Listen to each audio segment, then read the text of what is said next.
안녕하십니까? 소중한 나 무한 행보 시간입니다. 여러분들 만나 뵙게 되어서 참으로 반갑습니다. 석가모니 부처님 당시에 맨다까라는 이름을 가진 어마어마하게 큰 부자가 살고 있었습니다. 이름이 맨다까예요. 맨다까. 그래서 이 맨다까라는 큰 부자가 살고 있었는데, 맨다까는 아내와 그리고 아들과 며느리, 그리고 아주 친하게 지내는 하인과 함께 이렇게 5명이서 서로 사랑과 우정을 함께 맺으면서 아주 화목하게 살고 있었다고 합니다. 그래서 이 맨다까에게는 이제 아내와 아들과 며느리와 하인과 함께 그렇게 큰 그런 복을 가지고 엄청나게 큰 재력을 가지고 매일매일 아무런 부족함이 없이 풍요롭게 살아가고 있었는데요. 요 맨다까라는 이름이 양이라는 뜻이라고 합니다. 양. 그러니까 짐승 중에 양 있죠? 염소하고 비슷하게 생긴 양이라고 있잖아요. 그래서 맨다까는 이제 양이라는 뜻이 있는데, 왜 맨다까라고 부르게 되었냐면, 맨다까의 뜰에는 황금색 양들이 뛰놀고 있었다고 합니다. 황금색으로 된 양들이 막 뛰놀고 있어서 사람들이 이 부자를 맨다까 장자라고 불렀다고 합니다. 맨다까의 뜰에는 이렇게 황금색으로 가득한 양들이 뛰어놀고 있었고, 또 맨다까는 어마어마한 부자이면서 또 엄청나게 큰 복이 있어가지고 자기가 원하는 게 있으면, 자기가 가지고 싶은 게 있으면 그냥 마음속으로 바라기만 하면 모든 일들이 술술 풀리고 자기가 원하는 것을 술술 저절로 들어왔다고 합니다. 여러분 엄청 부럽죠? 그러니까 돈이 필요하면 나 돈이 좀 필요한데 하면 돈이 저절로 술술 들어왔고, 꿀이 필요하면 나 꿀이 필요한데 하면 꿀이 술술 들어왔고, 온갖 보석이나 좋은 옷이나 하여튼 필요한 모든 것들을 마음에 바라기만 하면 자기가 원하는 것들이 알아서 저절로 술술 들어왔다고 합니다. 그래서 이와 같이 엄청난 재산을 가지고 있는 맨다까라는 장자가 있었습니다. 근데 이 맨다까는 과연 전생에 어떤 복을 지었기에 이와 같이 엄청난 재복을 가지고 있었던 걸까요? 자, 오늘의 주제는 이 맨다까 장자의 공덕 이야기가 되겠습니다. 맨다까 장자가 수없는 과거 전생에 사람의 의식으로는 헤아릴 수 없을 정도로 수많은 과거 전생에 윗바시 부처님 시대 때 아와로자라는 이름을 가진 청년이었다고 합니다. 윗바시 부처님이라고 했죠? 윗바시 부처님은 지금 부처님 시대를 석가모니 부처님 시대라고 하거든요. 석가모니 부처님을 기준으로 해서 과거에 7 부처님이 바로 윗바시 부처님입니다. 그러니까 지금 부처님이 석가모니 부처님이시고, 석가모니 부처님 전이 가섭 부처님이시고, 이런 식으로 석가모니 부처님을 기준으로 7번째 전의 부처님이 윗바시 부처님이 되겠습니다. 그래서 한문으로는 비바시라고 적습니다. 비바시불이라고 하거든요. 그래서 한자로는 비바시라고 적고요, 빨리어로는 윗바시 부처님이라고 부릅니다. 그 윗바시 부처님 시대 때 이 아와로자라는 젊은이가 있었는데, 하루는 이 아와로자의 삼촌이 부처님을 위해서, 윗바시 부처님을 위해서 간다꾸띠를 짓기로 했다고 합니다.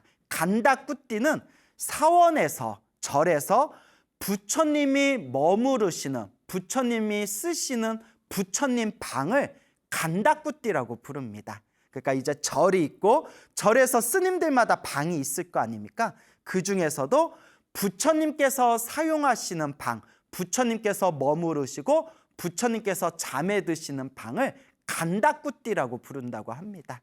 그래서 이 아와로자의 삼촌이 윗바시 부처님을 위해서 이제 간다꾸띠를 짓기로 했다라는 소식을 듣고 아와 로자가 삼촌에게 찾아갑니다. 삼촌한테 찾아가서 삼촌, 부처님을 위해서 간다꾸띠를 지으신다면서요.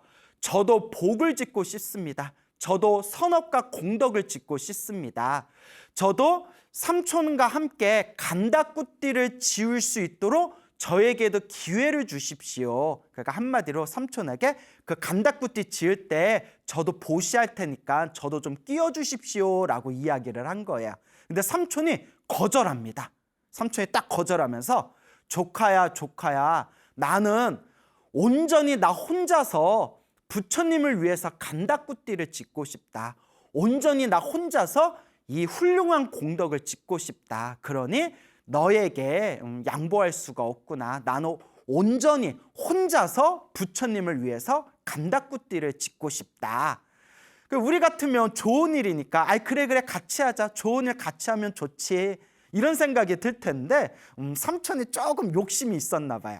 나 혼자 복 지을 거야. 나 혼자 온전히 내 힘으로 공덕을 지을 거야.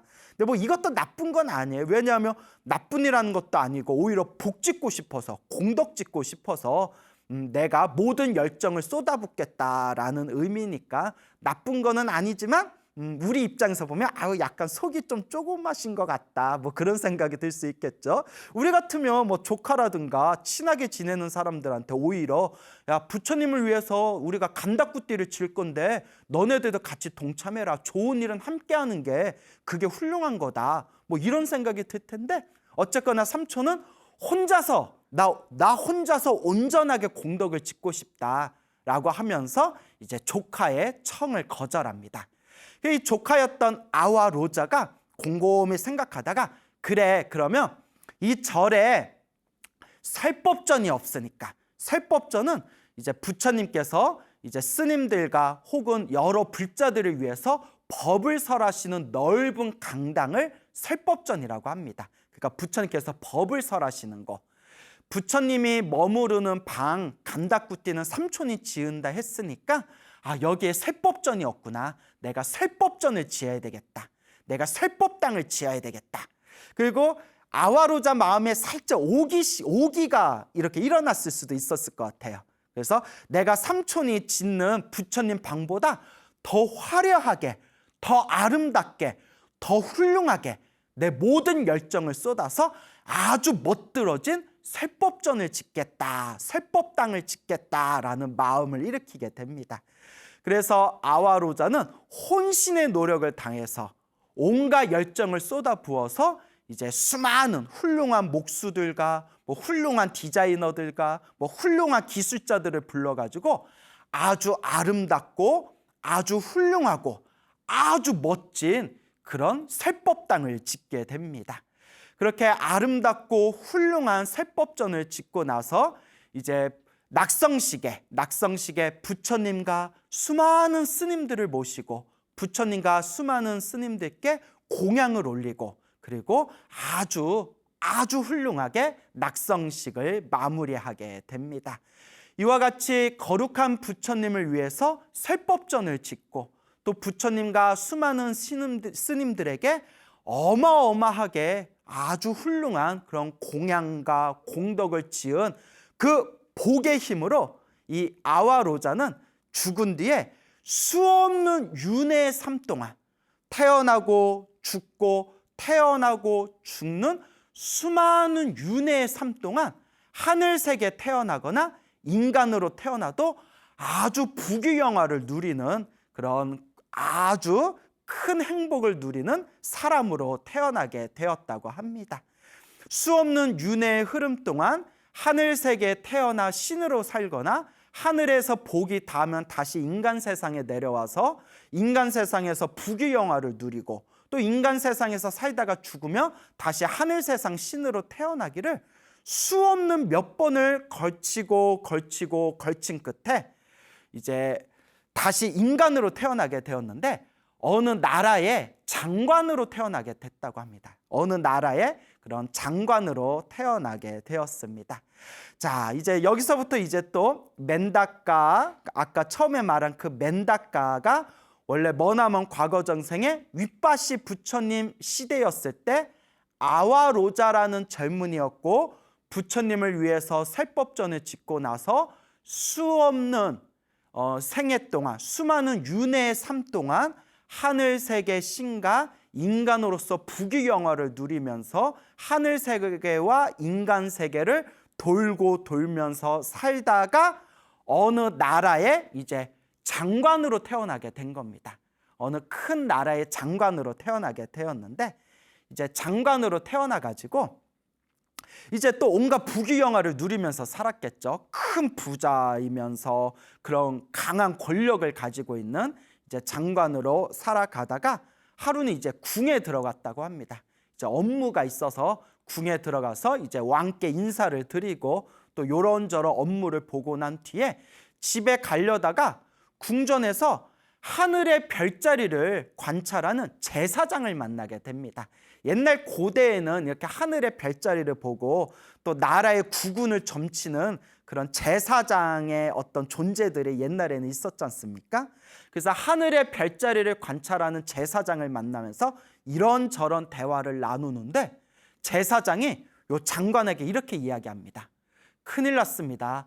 제가 하늘의 별자리를 보고 있는데 머지않아서 이 나라에 엄청나게 큰 기근이, 엄청나게 큰 흉년이 닥치게 될 것입니다. 그러니까 이 장관이 깜짝 놀라면서 그렇습니까? 몇 년 후에 이 흉년이 닥칠 것 같습니까?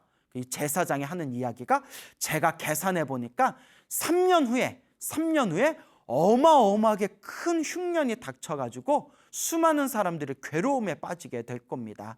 정말 나라에 큰 근심이 될 겁니다. 라고 이제 제사장이 말을 합니다. 이 이야기를 듣고 이제 장관이 집에 옵니다. 장관이 집에 딱 와서 3년 후에 흉년이 닥칠지도 모르니까, 혹시 모르니까 그래도 미리 준비를 해야 되겠다 생각이 들어서 이제 그 해 따라 다른 해들보다 훨씬 더 많은 씨앗을 뿌려가지고 어마어마하게 많은 곡식들을 이제 만들어냅니다. 그래서 수많은 곡식들을 그렇게 이제 추수를 하게 되고요.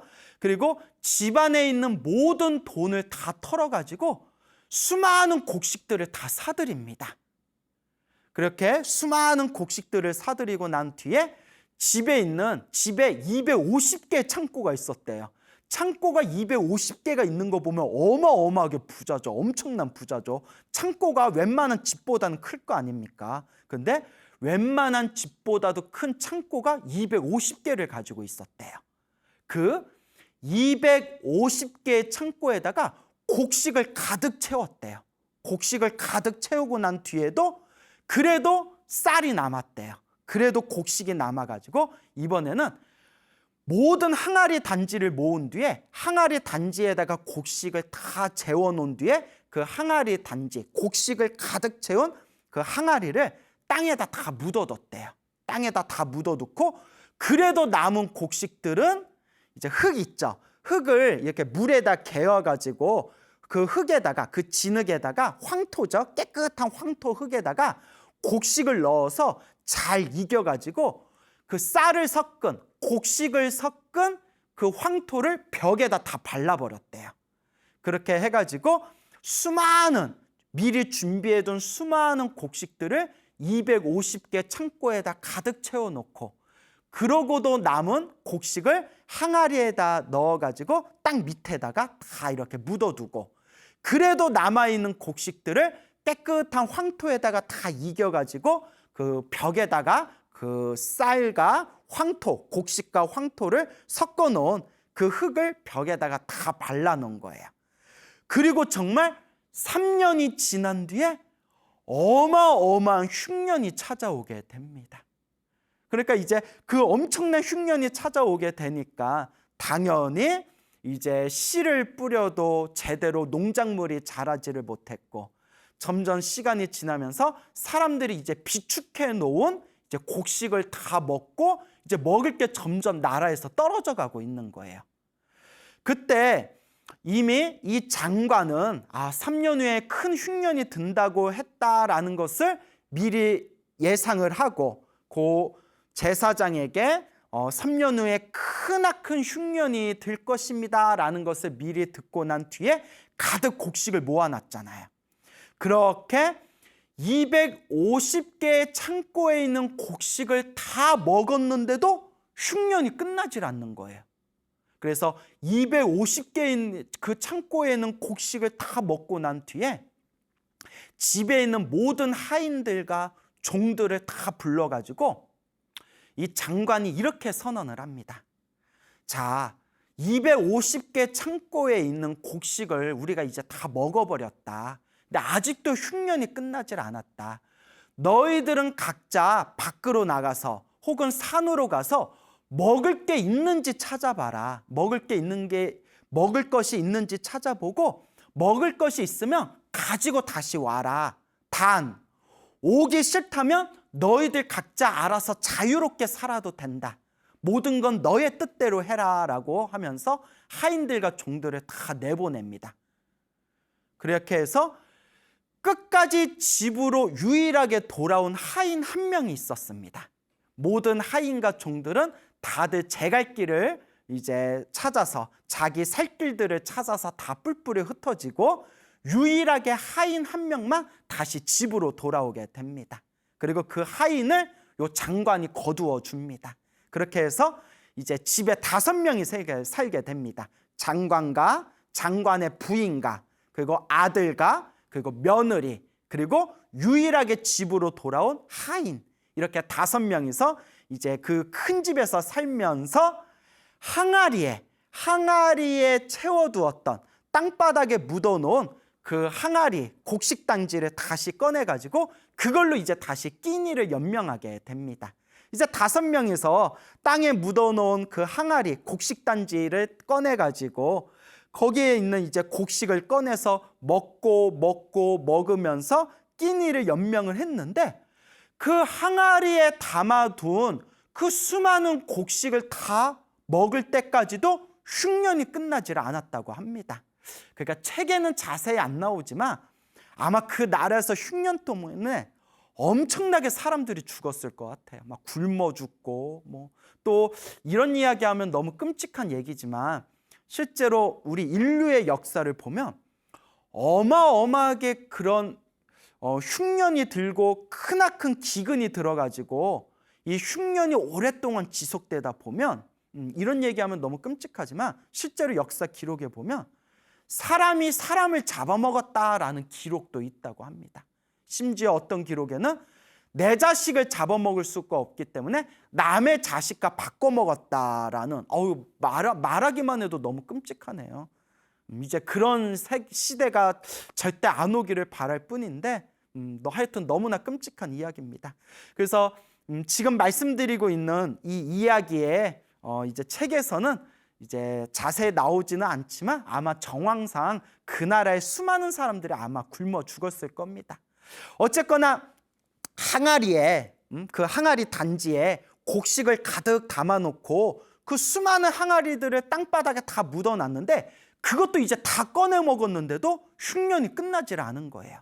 그래서 이번에는 어떻게 했냐면 자 마지막으로 그 깨끗한 황토 흙에다가 곡식을 이제 잘 이겨가지고 벽에다 발랐다고 했잖아요. 그 벽에 발라둔 흙들을 다 뜯어내가지고 깨끗한 물에 불려서 곡식을 이렇게 걸러낸 뒤에 그걸로 밥을 지어 먹었다고 합니다. 그렇게 벽에다 발라둔 그 황토하고 섞인 쌀을 다 걸러 먹었는데도 흉년이 끝나질 않았다고 합니다. 정말 암담한 현실이죠.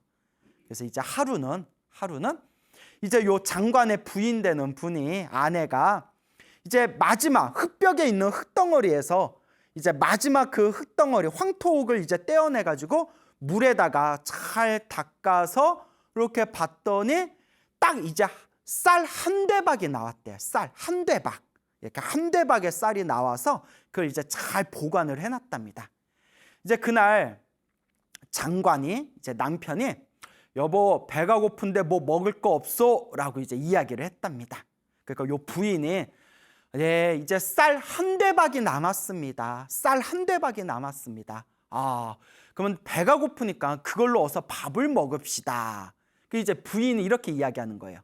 여보, 이제 우리가 그동안 모아둔 모든 곡식을 다 먹고 요 한 대박 남았습니다.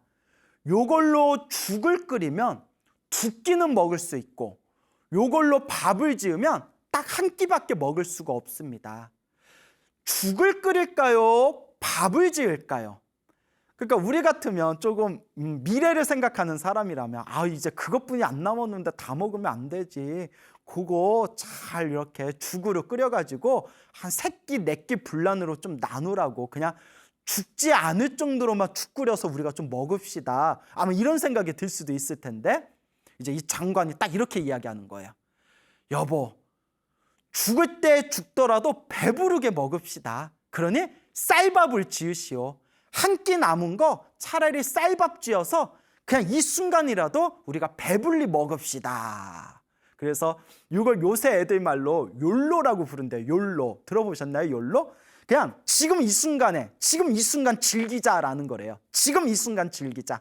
우리가 뭐 내일 죽을지 내일 모레 죽을지 우리가 어떻게 아냐. 뭐 아끼지 말고 이 순간, 지금 이 순간 우리가 즐기자. 이게 욜로라고 하는데 나중에 딱 굶어 죽기 딱 좋죠. 농담을 한 말입니다. 하여튼 자, 그러니까 이 욜로 정신이 있었나 봐요. 장관님이. 여보, 그냥 한 끼를 먹더라도 쌀밥으로 배불리 먹읍시다. 그래서 이제 부인이 그 한 대박 남은 쌀을 이제 밥을 만들어 가지고 제일 먼저 남편 밥그릇에다가 가득 담아줬다고 합니다. 부인이 남편을 엄청 사랑하나 봐요. 그래서 우리 남편 제일 많이 먹여야지 하면서 요 장관 자기 남편한테 밥그릇에다가 밥을 제일 많이 딱 덜어서 주고 나머지 밥을 이제 자기 거, 아들 거, 며느리 거, 하인 거를 균등하게 이제 밥그릇에다가 밥을 이렇게 나눴다고 합니다. 자, 그 순간에 어디 먼 산에 벽지불이 있었습니다. 자, 여기서 말하는 벽지불은 우리 그 동양 중국 불교권에서는 독성이라고 부릅니다. 독성. 영각이라고도 부르고 독각이라고도 부르고 독성이라고도 부릅니다. 여러분들 가끔 절에서 독성기도 하시죠. 독성기도. 그래서 독성이라고 부르는데 부처님이 계시지 않는 시대에 깨달음을 얻으신 거룩한 성자를 혼자 깨달았다 해서 독각 혹은 독성이라고 부릅니다. 그리고 이제 벽지불이라고도 부릅니다. 자, 그때 어느 산에 벽지불이 있었는데 벽지불이 일주일 동안 깊은 산매 멸진정에 들었다가 일주일 만에 깨어나게 됩니다. 멸진정은 모든 번뇌가 사라진 거룩한 성자만이 도달할 수 있는 선정, 산매를 멸진정이라고 합니다. 일주일 동안 멸진정에 다 들었다가 멸진정에서 깨어나고 나니까 일주일 동안 아무것도 못 먹었잖아요. 이제 배고픔을 느끼게 됩니다. 그때 내가 누구에게 공양을 받으면 좋을까 하고 신통력으로 천안통으로 세상을 비춰보니까 세상에 어마어마한 흉년이 들어가지고 모든 사람들이 괴로움에 빠져 있는 거예요. 세상이 흉년에 들어가지고 나에게 공양 올릴 만한 사람이 없겠구나. 그때 천안통으로 신통력으로 그 장관의 집에 한 대박의 쌀이 있어서 그걸로 쌀밥을 짓고 있다는 것을 천안통으로 꿰뚫어 봅니다.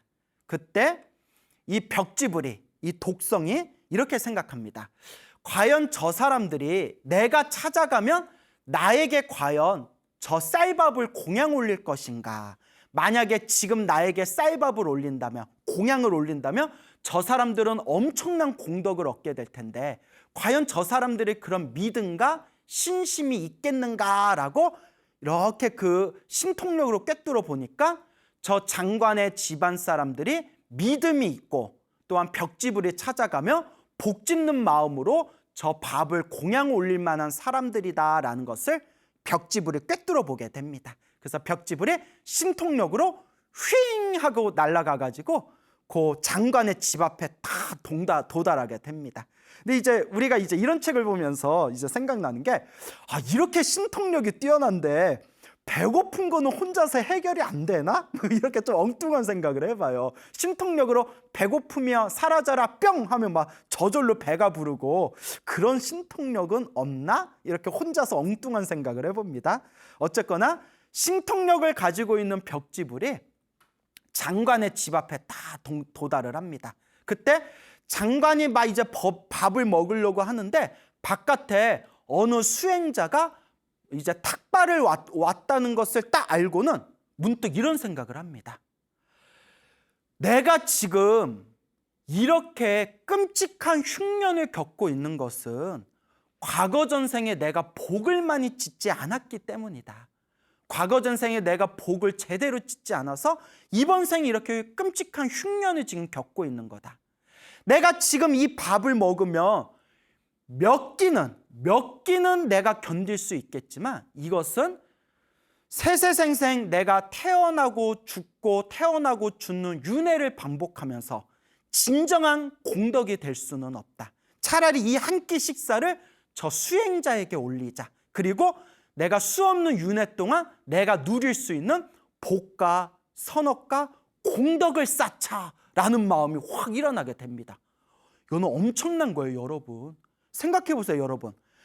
지금 엄청난 흉년이 닥쳤는데 언제 끝날지도 모르는 이 흉년의 시기에 자기가 유일하게 하루 한 끼 딱 남아있는 이 밥을 다른 사람에게 줄 수 있다는 것은 엄청난 믿음이고 대단한 마음입니다. 정말 이게 쉬운 일이 아닙니다.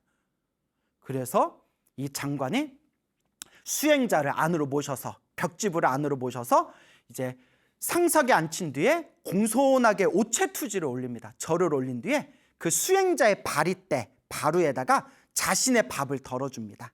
밥을 덜어주는데 반 정도를 덜었을 때 벽지불이 바루를 손으로 딱 막습니다. 그러니까 이제 그만 줘도 된다. 이제 됐다. 나는 이거면 됐다. 딱 벽지불이 손으로 가리니까 그때 장관이 이렇게 이야기합니다. 거룩하신 수행자시여, 제가 이 밥을 올리는 것은 단순히 이번 한 생의 복을 짓기 위함이 아닙니다.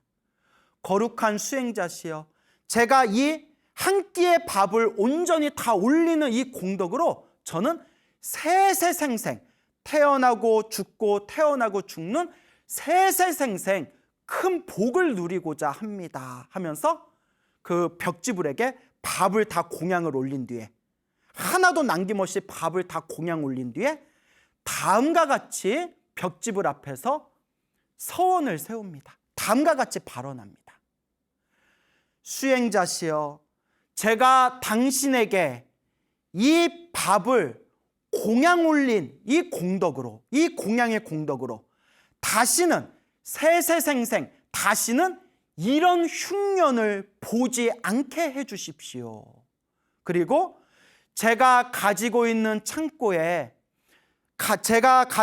이 창고에 있는 모든 쌀을 사람들에게 다 나눠줘도 제 창고가 항상 꽉 차도록 해 주십시오.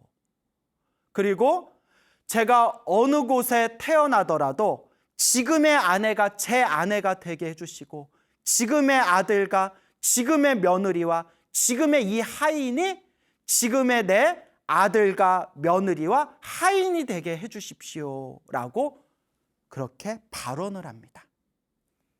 이 모습을 보고 부인도 감동을 느낍니다. 그리고 부인도 밥을 벽지불에게 공양 올리면서 다음과 같이 서원을 세우고 발언합니다.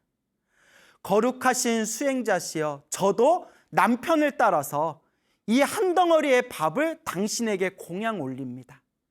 이 공덕으로 태어날 때마다 이와 같은 흉년은 다시는 보지 않게 해주십시오. 그리고 제가 가마솥에 밥을 하면, 이 솥단지에 밥을 하면 솥단지에 있는 밥을 사람들에게 다 퍼줘도 솥단지에 항상 쌀밥이 꽉 차게 해주십시오.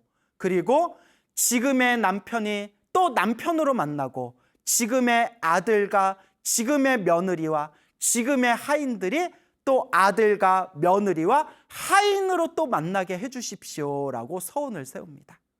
아들도 아버지와 어머니의 모습을 보고 감동을 느낍니다. 그리고 자신의 밥을 벽지불에게 공양 올리고 다음과 같이 발언합니다.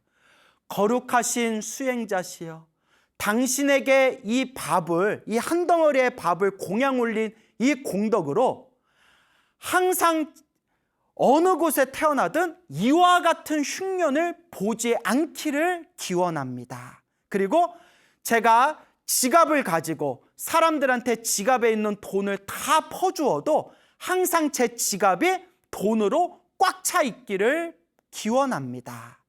지금의 아버지와 어머니가 또 아버지와 어머니로 만나고, 지금의 아내를 다시 아내로 만나고, 지금의 하인을 다시 하인으로 만나기를 기원합니다.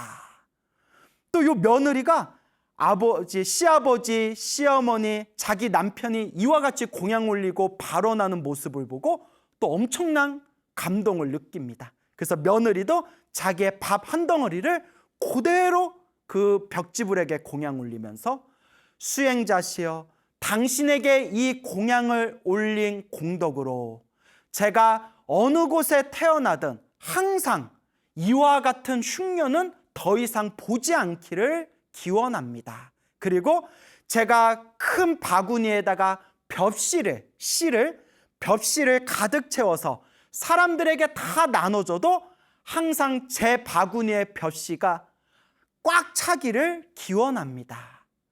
다음 생에든 언제 어느 곳이든 지금의 시아버지와 시어머니가 다시 저의 시아버지, 시어머니가 되기를 바라고, 두 분이 이제 고부 갈등이 없었나 봐요.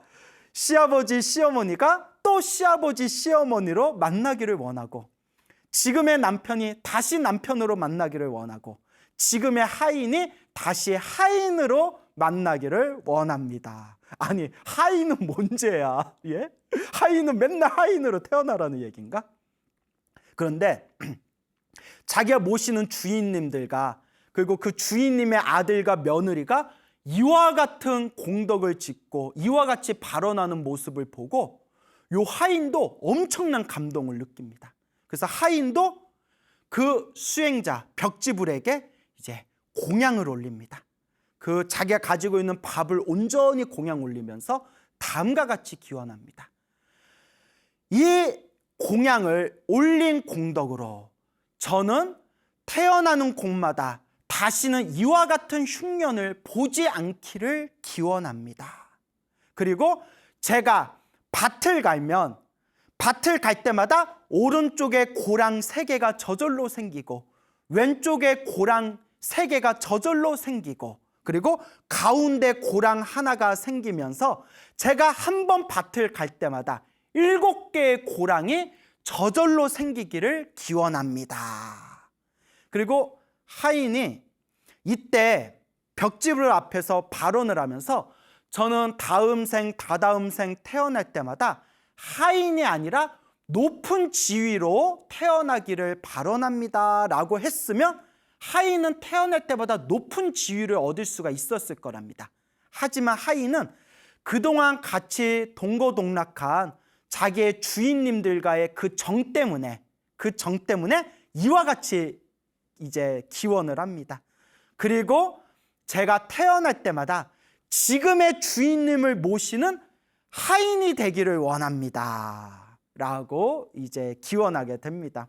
우리 입장에서 이해가 안 되죠. 그래도 다음 생에는 하인이 아니라 더 높은 지위로 태어나는 것도 좋을 텐데, 근데 평생 살아왔던 업의 습관이 좋은 주인님을 모시던 거였기 때문에 이제 마음도 그 주인님과의 정 때문에 마음으로 기원하기를 언제 어느 곳에 태어나든 지금의 주인님을 다시 주인으로 모시기를 원합니다 하면서 기원하게 됩니다.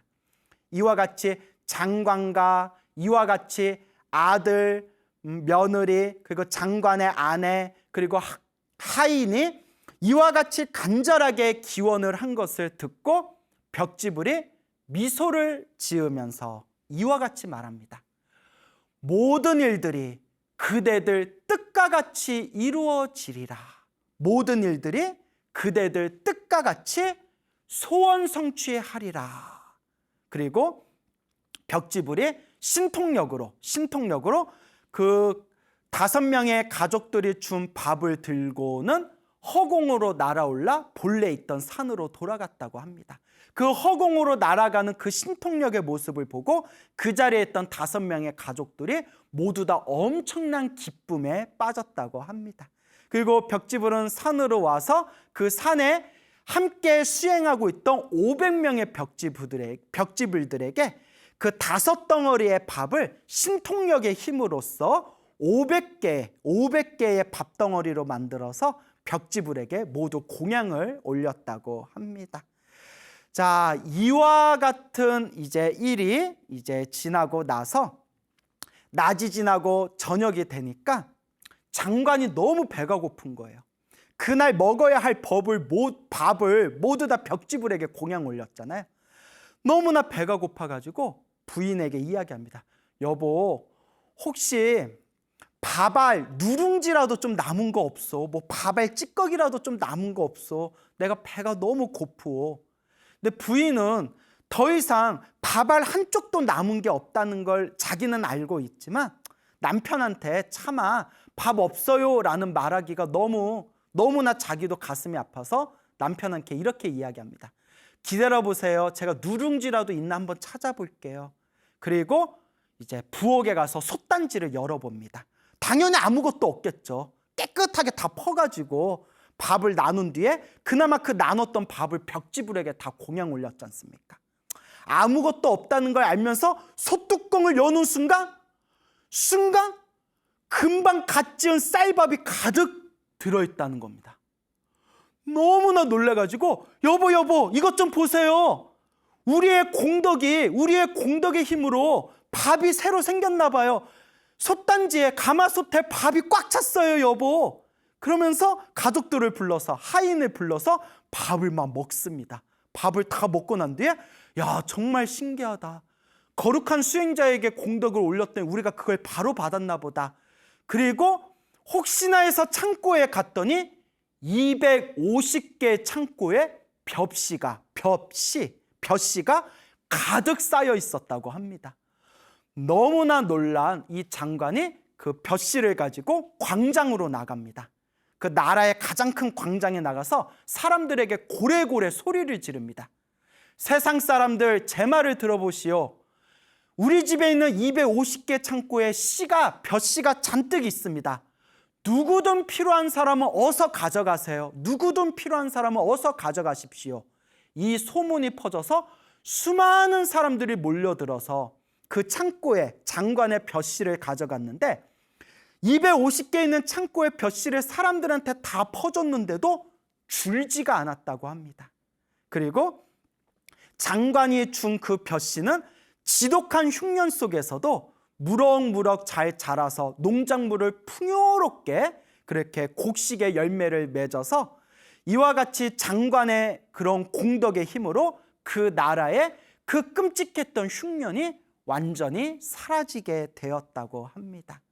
바로 그 장관이 다시 죽어서 수없는 생애 동안 하늘 세계와 인간 세계에서 부귀영화를 누리다가 이번 생에 석가모니 부처님 시대 때 맨다카 장자로 태어나게 되었고 맨다카 장자와 함께 살고 있는 아내와 아들과 며느리와 그 하인이 모두 다 그때 장관이었을 때 흉년에 든 그 장관의 그 시절에 벽지불에게 공양 올렸던 그 가족들과 그 하인이 이번 생에도 다시 만났다고 합니다.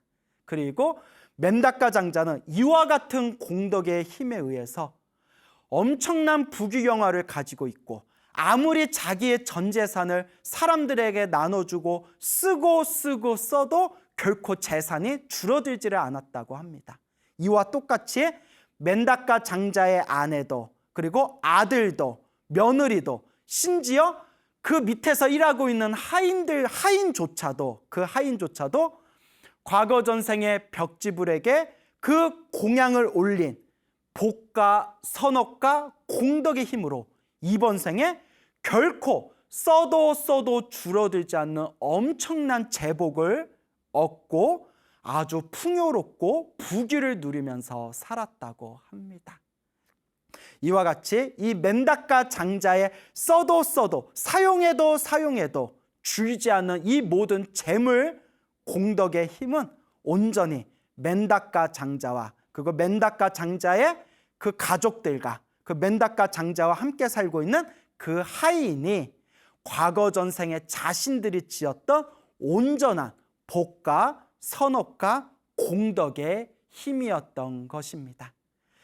그리고 부처님께서 어느 날 석가모니 부처님께서 그 멘다카 장자가 있는 도시에 오게 되었고 이 멘다카 장자가 가족들과 함께 석가모니 부처님이 계신 곳에 가서 석가모니 부처님께 법문을 듣고 멘다카 장자와 그 자리에서 함께 설법을 들었던 가족들이 모두 다 함께 수다원가라는 위대한 깨달음을 얻었다고 합니다. 수다원가는 모든 번뇌와 망상이 사라진 아라한과에 도달할 수 있는 하이패스가 바로 수다원가입니다. 그래서 수다원이라는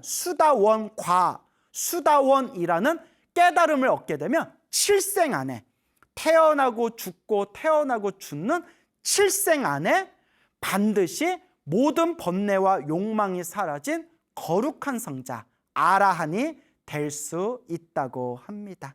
이와 같이 오늘 여러분들께 멘다카 장자의 과거 전생에 지었던 아와로자라는 이름으로 부처님께 설법전을 지어드렸던 그 공덕과 그리고 끔찍한 흉년에 들었을 때 한 끼 자기가 먹어야 할 그 밥, 그러니까 자기의 전 재산이나 다름없는 그 한 덩어리의 밥을 수행자에게 공양을 올려서 무량한 공덕을 얻게 된 그런 멘다카 장자의 과거 전생의 공덕 이야기를 오늘 여러분들에게 말씀드렸습니다. 지금 세상이 참 혼란스럽습니다, 여러분. 정말 언제 끝날지 정말 알 수 없는 이 힘들고 괴롭고 답답한 이 코로나가 많은 분들을 힘들게 하고 있습니다. 이런 이야기 자체가 힘들어하는 분들한테 오히려 누가 될 수도 있지만 우리가 겪고 있는 행복도 불행도 좋은 일도 나쁜 일도 결국은 우리가 지은 업의 결과들입니다. 결국 우리에게 필요한 것은 내가 지은 업장을 끊임없이 참여하면서 복과 선업과 공덕을 쌓아야 됩니다. 이렇게 힘들고 괴롭고 답답할 때일수록 더 열심히 간절하게 기도하시고 더 열심히 그냥 자기 형편껏 조금이라도 더 열심히 공덕을 지으면서 여러분들의 복과 선업과 공덕을 닦아 나아간다면 여러분들의 행복의 열매를 결국에는 아름답게 꽃 피우고 열매 맺을 수 있을 겁니다. 항상 여러분들에게 불보살님의 가피가 항상 함께 하시기를 축원드리면서 지금 많이 힘든 시기지만 항상 긍정적인 마음과 희망을 가지고 이 어려운 시국 지혜롭게 잘 헤쳐나가시기 바랍니다. 여러분 성불하시고 여러분들의 삶에 항상 아름다운 일들이 가득하시기를 제가 그렇게 축원드리겠습니다. 여러분 행복해지고 싶습니까? 행복한 삶을 창조하고 싶습니까? 복을 지으십시오. 선업을 지으십시오. 공덕을 쌓으십시오. 복과 선업과 공덕의 힘이 여러분들을 진정한 행복의 길로 이끌어 줄 것입니다. 여러분 성불하십시오.